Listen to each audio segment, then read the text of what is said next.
Hello and welcome to Wrestling in Mom's Basement. This is going to be our review for NXT No Mercy and AEW Wrestledream. I, of course, am Patrick Young, and this gentleman to my right is my co-host, Joe Venuto. Kickoff on the kickoff. I seen that, Blair down for No Mercy. Blair Davenport defeated Kalani Jordan. Kalani Blair looked good in the ring, starting the event on a high note. To be honest, it wasn't long. I think it was like 6 minutes. I enjoyed it more than, I think, one other match on the main show. Not been fan of the ending with Gigi's interference, but that kind of happened afterwards, because, Gigi had to go on that part, so it's like... Also, though I want to figure out, also, WWE plans to push Kalani to break out to where, I don't know why she did lose here. Because Gigi since Gigi was there, she could just cause Blair to mash up and let Kalani get a fluke win. But the match was really good, and Kalani's best performance to date. Going on to the main show, Braun Breaker defeated Baron Corbin. Yeah, so this was pretty much big dude stuff without having it being a street fight or insert whatever. It came off as pretty much just hosses terrorizing the city.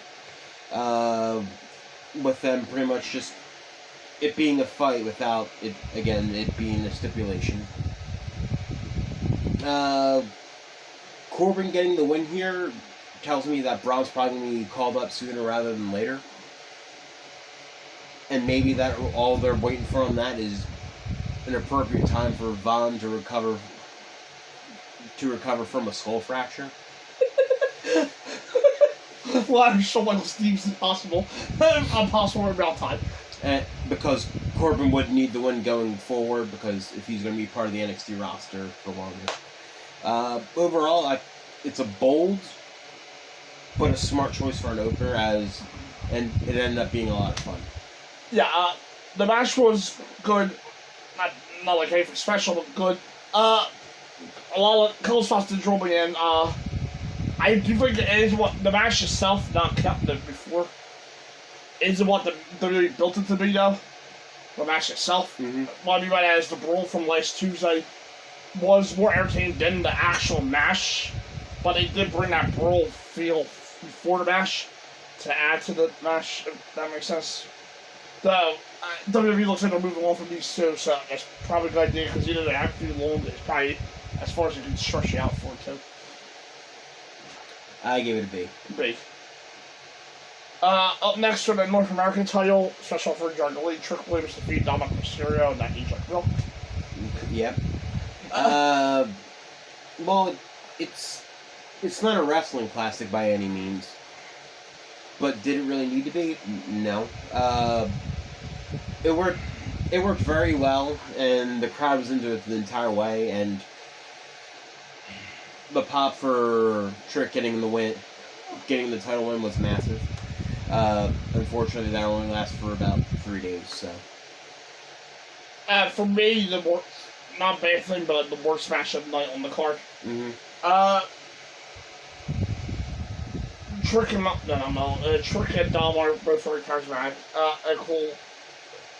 But I do need some improvement in ring-wise, more so, I would say, Trick than Dom as of late. But the crowd was hot for Trick, though, and the moment he won was very cool, though. I give it a C. C. Up next, NXT Tag Team Title Fatal 4 match. The Family retained against Angels Garza, Humberto Carrillo, Alpha Mud, and the Creed Brothers. Yeah, this was your fun spot fest multi-man car crash thing. And yeah, in that case it worked. Overall, it was a fun match here. I'm also not really sure why we needed the Tony D'Angelo injury spot.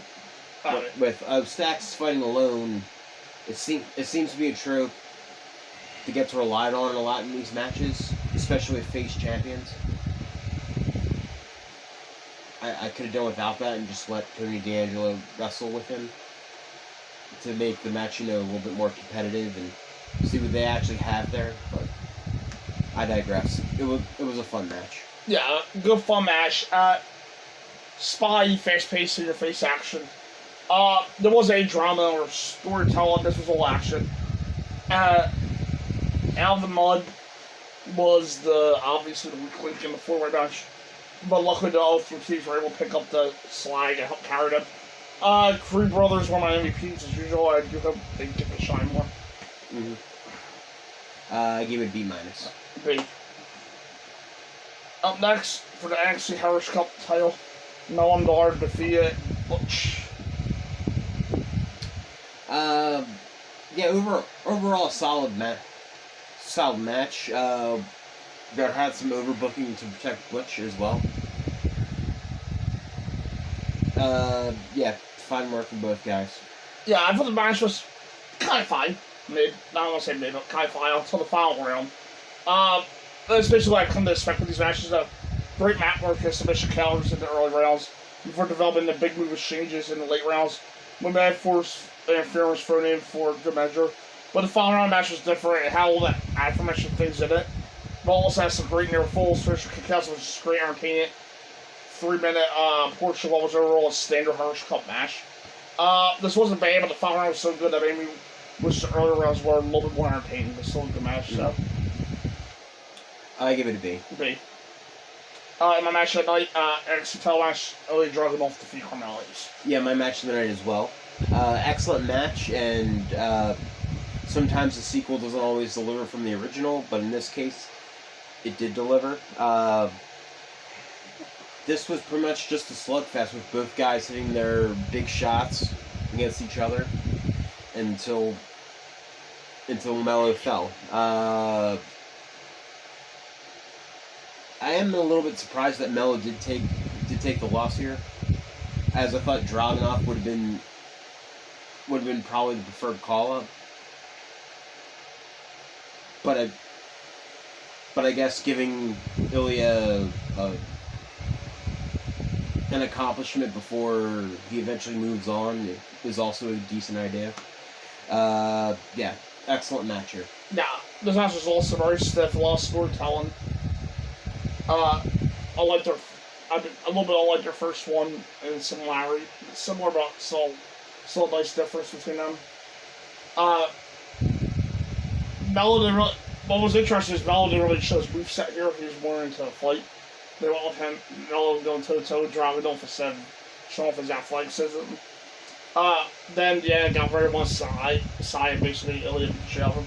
But nevertheless, also psychology and moves and all that good stuff. I gave it an A+. It's the best NXT match in your tables. A little bit at home line takeover. That one. Mm-hmm. And also at home line takeover. For NXT Women's title show rules match, but Becky Lynch defeats Tiffany Stratton in my main event. In their main event. Yeah, so to me this at first started off as the typical WWE no DQ match. With spots involving weapons here, but nothing getting too wild. But in the end, I think it did step up a good bit, and it reached something special. Gave Tiffany a big time shot, and I thought she rose to the occasion rather well. Yeah, really good, very good match here. Yeah, my list says Becky is probably the best woman when it comes to performing in matches with the special rules. So it says this match, last month's steel cage match with Trish, TLC matches, etc. Because Becky's own moves are World Horsewoman. Becky's probably moves are probably the least interested to watch. And once you get started with the gimmick, I think she's the best horsewoman by far. Good, especially since she's in, by the way, phenomenal shape. She's having the baby Becky too. Yeah. Yeah. I do have to say that. I hear people say that a lot. Yeah. Sorry.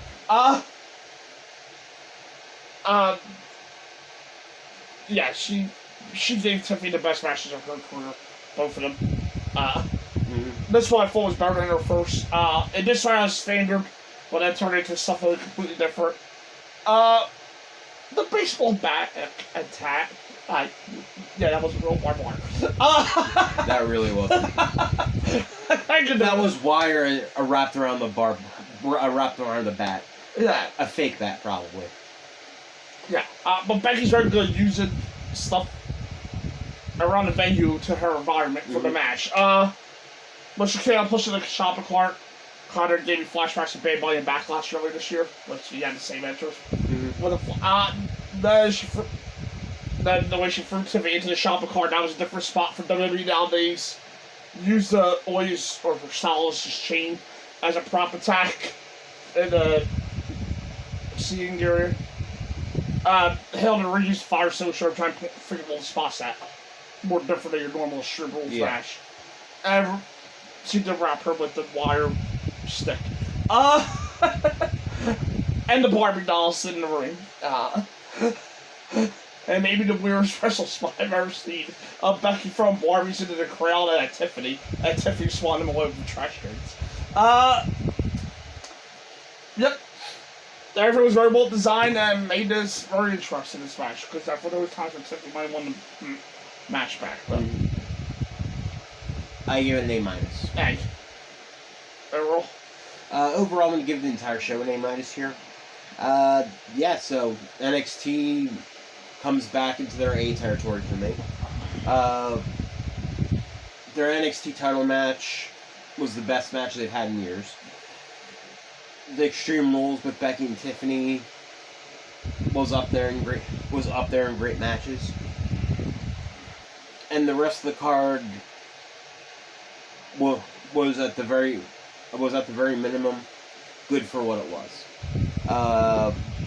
Yeah, a really fun show and a good start to the weekend. Yeah. I give it a... Yeah. I thought the first handful was... I see someone say on their perform out for the first handful on the perform. Not what I expected. Maybe Carmella and Trick would like to be a little bit better, but overall... I mean, not Carmella, Trick and Dom. But that was what it was. Double main event, double strong Ilya and Carmella, obviously, in the match tonight. Tag title match was pretty good. Got a little messy towards the end, but still pretty good.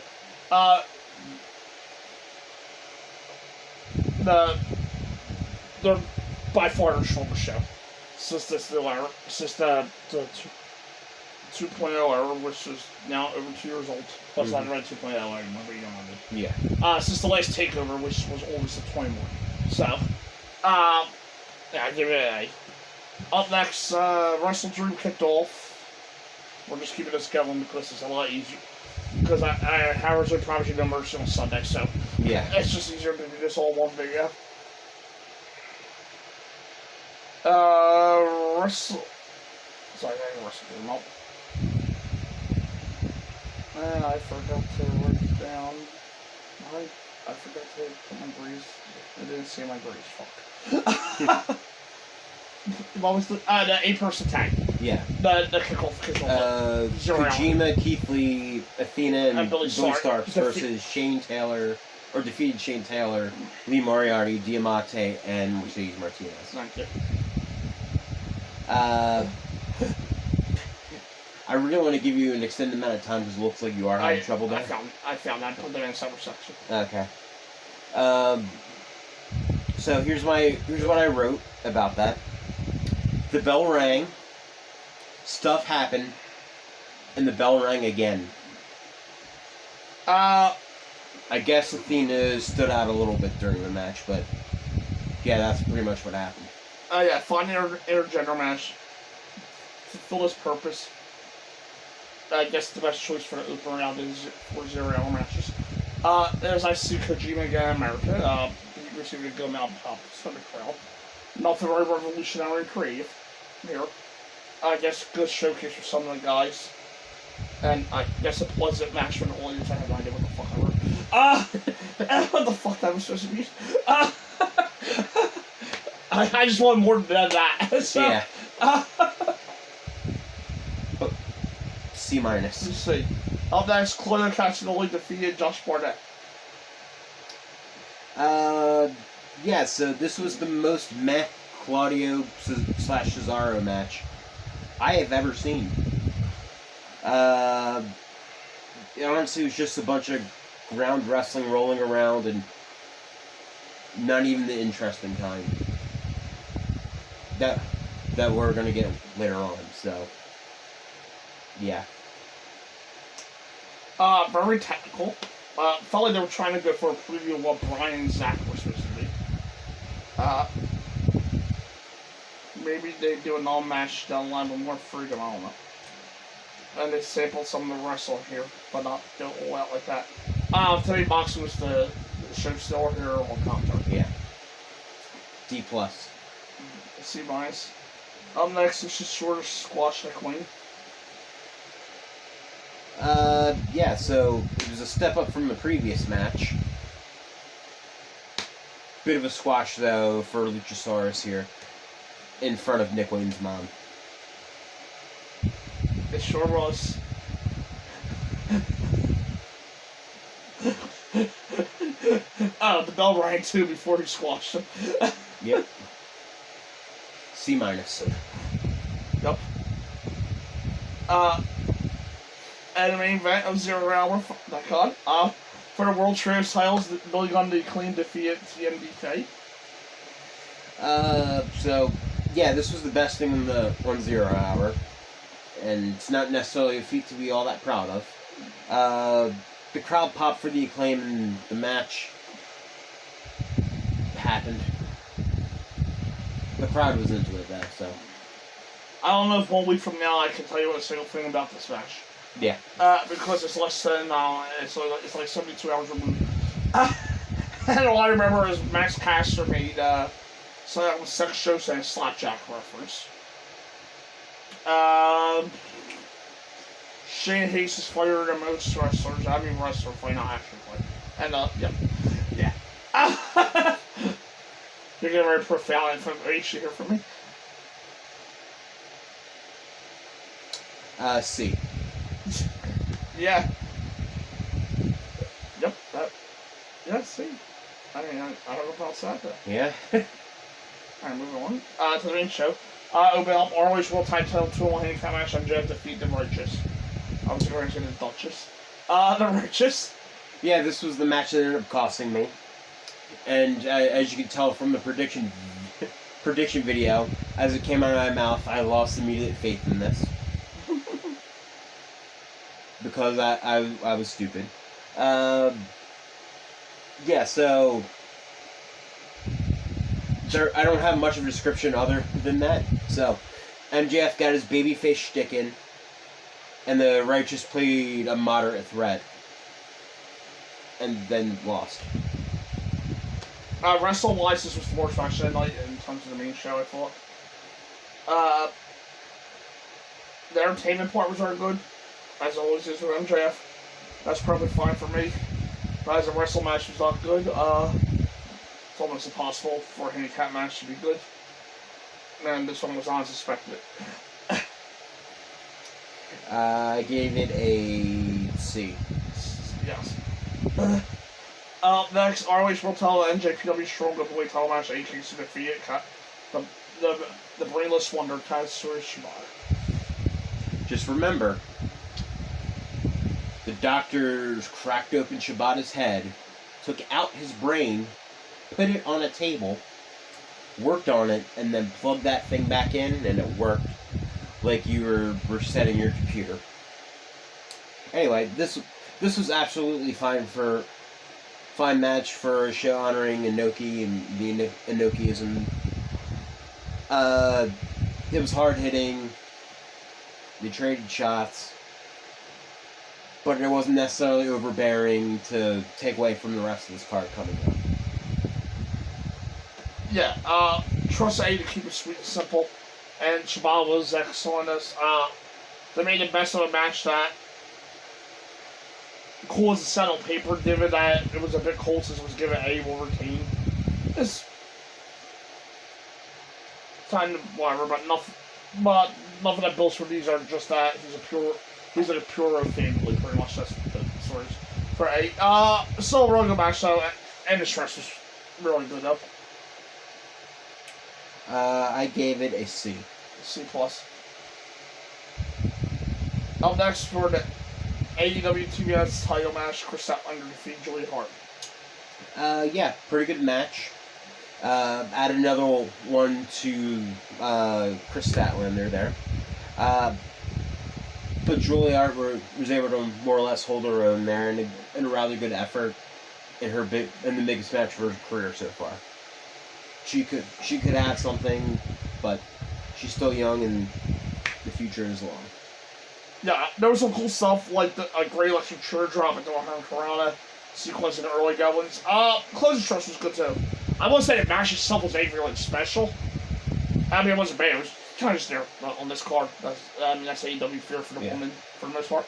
I won't say they had great chemistry, but and there were some awful moments at times of Julia. Julia has great character work. I think other companies will be interested in how she went from just a generic cheerleader to this. Yeah. I think there might be other companies that'll be more interested in that and where she would fit better in.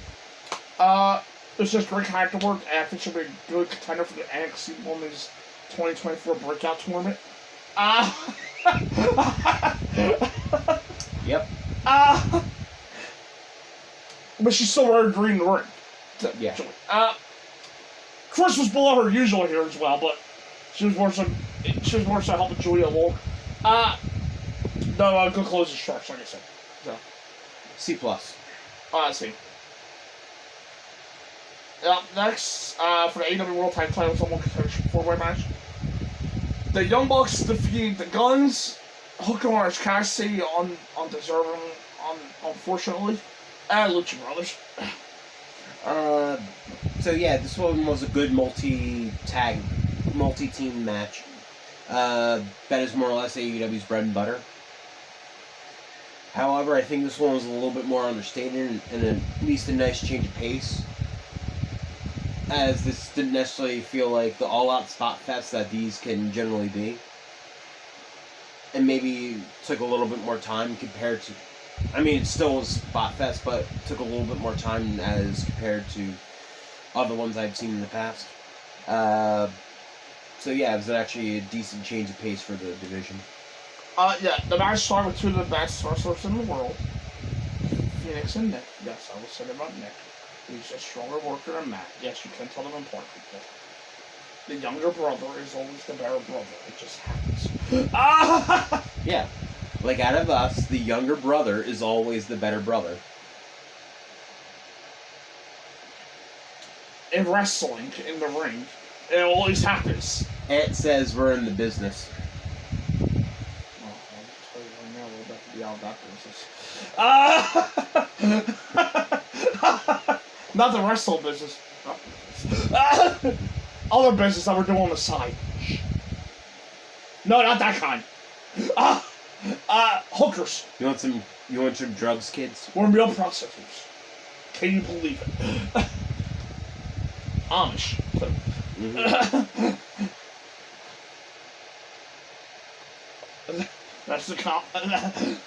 That's your Amish look apparently. Yep. No, I'll tell you more about that business in a few weeks. More than likely. The business I might be out of. At this rate. My fucking balls. So anyway, the younger brothers are Roman Barrett, John in the tag teams. The Phoenix and Nick do some athletic spots that look really good, but Phoenix was hurt, and ultimately decommissioned for the rest of the match. I don't know if decommissioned is a word or whatever, but Penda kept it going for the Lucha Brothers. It was great when Hayes and the Bucks were in the ring. Tried a little bit when the Guns were in the ring. It was messy, chaotic, had good moments, but there were also some sloppy spots that they tend to be here. Action was all over the place, a little hard foul, good. I guess could have been a lot better, but some good. I gave it a B-. B. Up next, Swerve Strickland defeated Adam Page. Yeah, what is my match of the night? Yeah, just a really freaking good match here. The base of it, Swerve is getting main event opportunities here, and Hangman is getting some showtime. So yeah, it's an on yet for me. And then getting to the match here, yeah, just really good back and forth here, and Swerve picks up the win uncleanly and giving Hangman at least more protection there. Overall, overall, a very excellent match. My favorite match of the night. I'm far from the first person to say it, but Cole Horner Bay swerve when Nana Dixon is off in the back is ready to be a top heel act. And his integral work in the Darby feud showed the potential, and this was a really strong match to deliver on it. Presents Swerve as a total equal of a former world champion. Not as big a show, but Harley with himself, he got to do a bit of everything. This was also elevated by the atmosphere. Washington was 100% behind their guy, and was actually just behind they needed to get some grit back at him for the first time since the Mox feud. Led to Joel with the crowd and biting Swerve's hand and stuff. I think more could be done with the work on his arm and Swerve's hand, but I appreciate them being a factor. I don't. There was a gross cracking sound from the arm at one point too. Yeah. From behind his arm. I don't want to know what that was. I mean, I was just saying AEW adding special effects. The distraction that shocked the crowd was maybe cliche, but watching it live, I'm totally convinced that Hammond will actually rally back to win. That still finish him off was nice. I gave it an A. Same.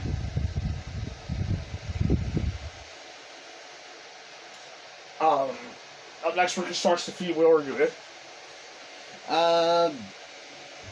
Yeah, good match. It probably didn't necessarily need to be on the card, but putting Ricky Starks on the card is far from a horrible idea.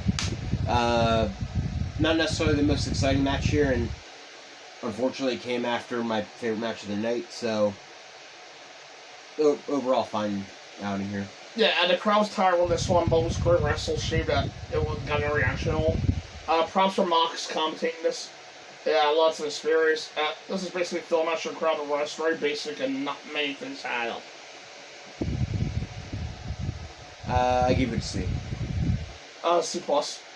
Up next, Brian Danielson defeated Zack Sabre Jr. Okay, so technically sound wrestling. Absolutely.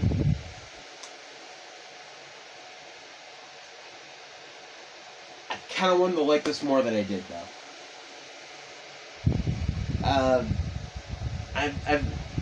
I saw the match and I'm just thinking like, oh yeah, this should be great, and really I kind of just had this empty feeling towards it. And then I was sort of looking at other reviews, seeing what people thought, and then I saw a statement that Bully Ray made. Oh, okay. And I kind of think I kind of think he nailed it on the nailed the hammer on the head. This didn't necessarily come off as a struggle or a fight. Yeah, he was compared to the Dragunov thing. I mean, not Dragunov, Gunther and Ciampa from Raw. Yeah. That is what he was comparing us to. It more or less just felt like before the show, in the dark, where they're trying to figure out what they're doing and they're just practicing, and then just practicing their chain wrestling. It didn't necessarily feel like any actual fight towards it. It just felt like they're changing moves because that's what we're gonna do. Again, the moves were solid here, but it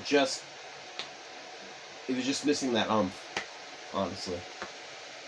Yeah, I'll think we'll go to his dream match stage. Dale says did manage to get some reactions to how moves, the sequences we see all the time. I will say that. But for me, too, I'm not even with the strong part. There was too much mirroring each other for my liking. Yeah. And doing the same moves as a game, it felt like it was a game of one-up and shit. Which I guess kind of just a little Pat's back half, where it felt like they were practicing. Yeah. But each was doing the same move, I guess. Because they broke out such a catalog of offense that they didn't need to copy so much. I gave it a B-. I actually felt more about that match than I did. Yeah. On that 6-man tag team match, the Don Callis family defeated Chris Jericho and Golden Lovers. Alright, so I wrote about 6 words about this match. And maybe that's actually probably more telling than me actually than anything else about this. I said good match that had fun moments, which is probably one of the most generic things to probably say. But I think it also kind of got hurt that it's about 7 hours into the show. Okay, probably about 4, but it's still fucking a lot. Yeah, this did not. In perspective, this did absolutely fine for what it was supposed to do. And maybe it was just me getting tired or grumpy or whatever. I'm Monday morning when I write this for you. Or drunk. I didn't enjoy anything on Sunday night. I know at one point during the night of the pay-per-view, I just stopped writing out the matches and put my grade in. And I had to do it this afternoon. Oh, my bad. Okay, this is harsh for time. I put no need for old man sloppy Chris Jericho at times, with his teenage buddy Sammy Guevara. My bad. Okay, that was harsh. Absolutely zero reason though for them to be this match. Let me be honest. They had nothing. All the great work here was done by Omega, Takeshita, and Ospreay. I think that was great. I'm not even throwing Bushi in that. All the great work was done by those three. And maybe not with somebody on that channel, Sammy Guevara's and Ebro, just because he's in the ring with top stars. I don't know why I put terrible booking continue though. That wasn't where I had issue with booking. The match itself could have been a near perfect match. I never remember my notes were imbeciles in the match. What the fuck was I on Monday morning when I wrote that? Okay, I didn't hate the match that much, my bad. Wasn't the worst match on the show yet. I gave it a C. C+. Yeah, okay. My grade doesn't match my word, but Jericho C. Yes.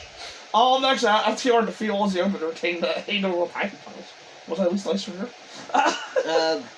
To me, this was a good match with a good amount of drama. However, it felt like it would have. I would have liked this.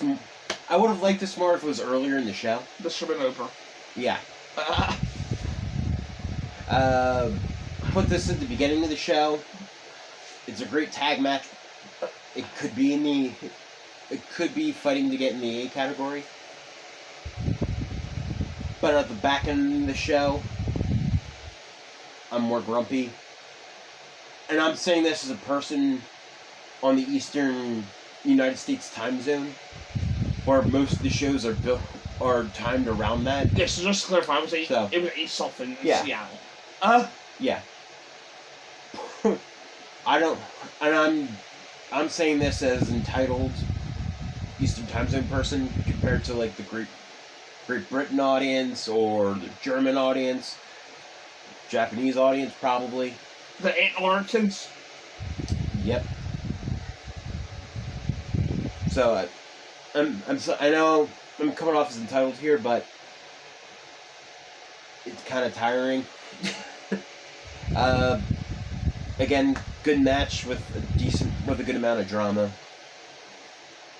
Just a different spot on this card. This would have been a lot better. Okay, so I wasn't fully drunk Monday morning. So, because I actually pretty much wrote down the same thing. So I guess I was just angry jerk on saying that.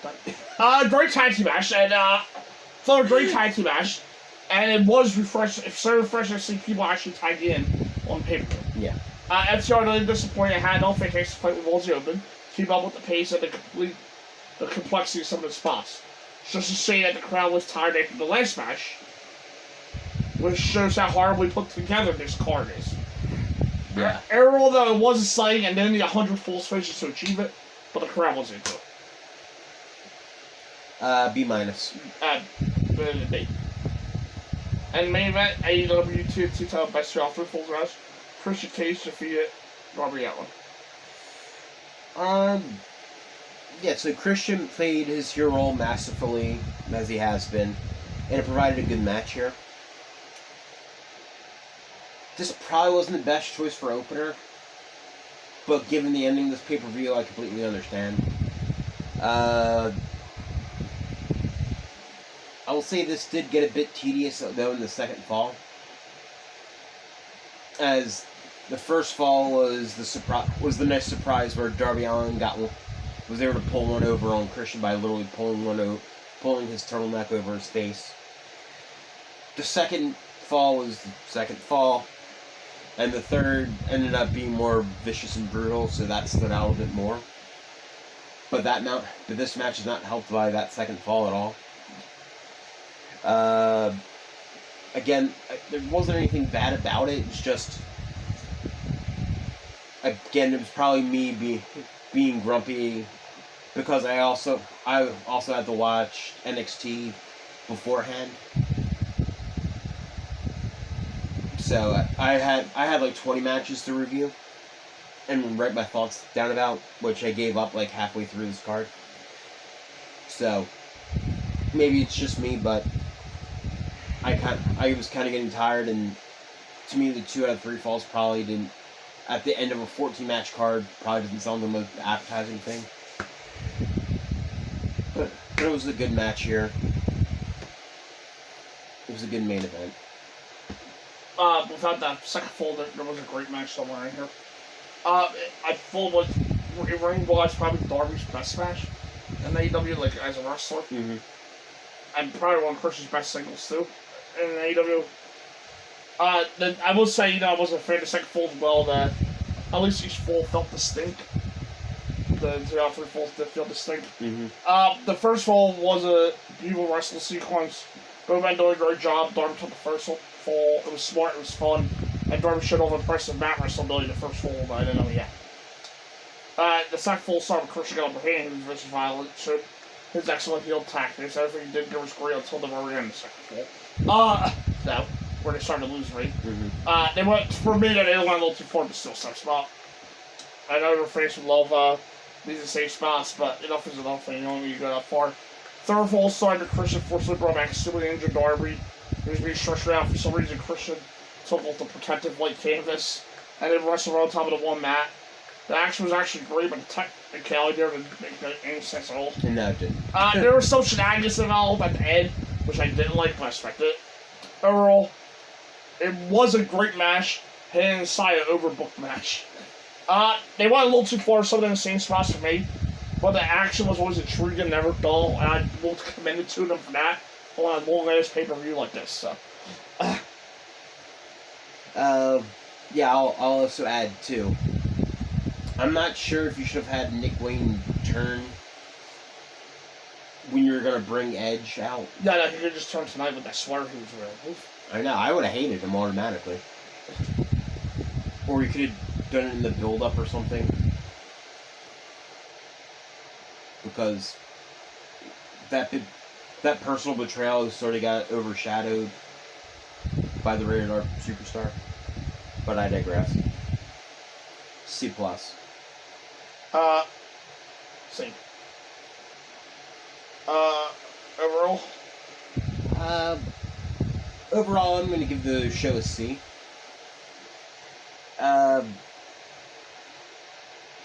It's a decent show that's just long and bloated. And in a couple steps from actually adding some great stuff to this card. Again, it's not bad, just mix things around, book some things a little bit better, and you have a really damn good show here.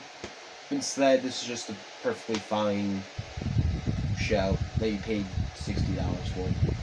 Yeah, I gave it C+. I thought it was a decent pay-per-view. Not the best of the year, and in my opinion, actually downset from All Out.